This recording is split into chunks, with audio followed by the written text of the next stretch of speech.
Hello, you curious people. Welcome back to Curiosity.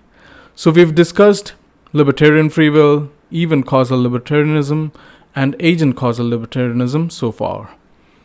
In this video, we're going to discuss a few more important terms: hard determinism, soft determinism, compatibilism, and incompatibilism. Hard determinism.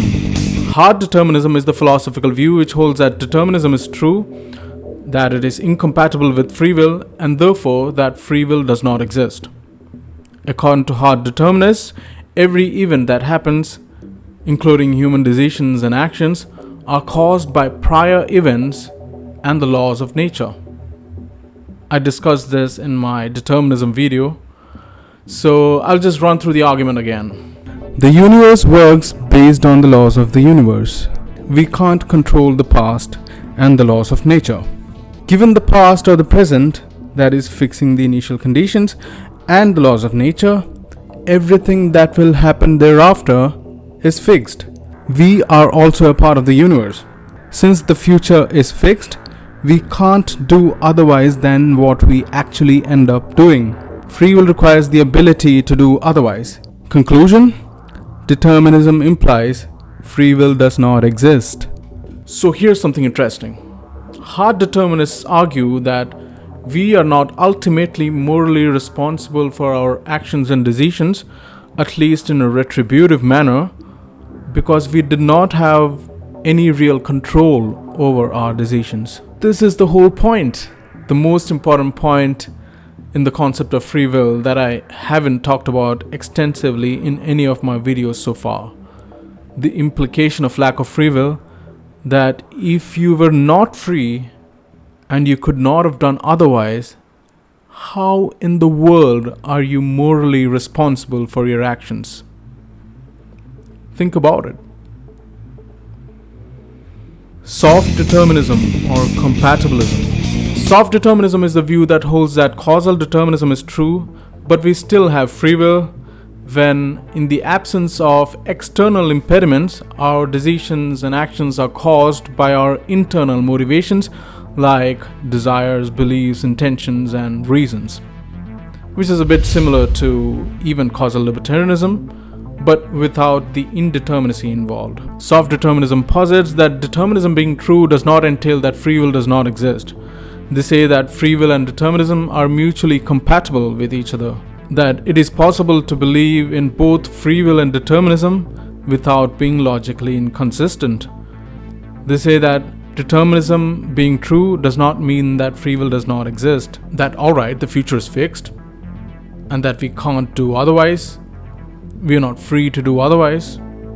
We are not free, but we are still somehow free.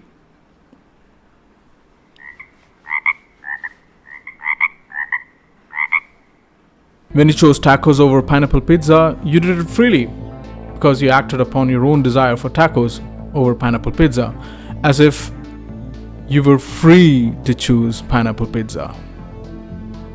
Were you really free to choose pineapple pizza? Anyway, compatibilism says that we act freely as long as we are not constrained and coerced by external impediments. If my legs are tied, I'm not free to run. If I'm held at gunpoint for money, I'm not acting freely. But when external constraints don't exist and we are acting according to our own internal motivations, then compatibilism says that we are acting according to our own free will. So the terms hard determinism and soft determinism were coined by the American philosopher William James in his essay The Dilemma of Determinism. Now, I would like to add that although in lots of philosophical literature you will find that it says that compatibilists believe that determinism is true, it's not necessarily the case. I think that there can be compatibilists who aren't necessarily determinists, but would say that determinism, if true, does not mean that free will isn't true. I can imagine that if I were a compatibilist, I wouldn't necessarily like being called a determinist, although I do think that it is very likely the case that determinism is true. A famous compatibilist is the philosopher Thomas Hobbes, who in his work Leviathan in chapter 21 entitled Of the Liberty of Subjects, draws attention to his conception of freedom. Liberty or freedom signifieth properly the absence of opposition. By opposition, I mean external impediments of motion. A free man is he that in those things which by his strength and wit he is able to do, is not hindered to do what he has a will to. Now, the interesting thing to note here is that Hobbes himself is a determinist who thinks that all events are caused by antecedent events. It's an infinite regression which can be extended back to the beginning of the omniverse.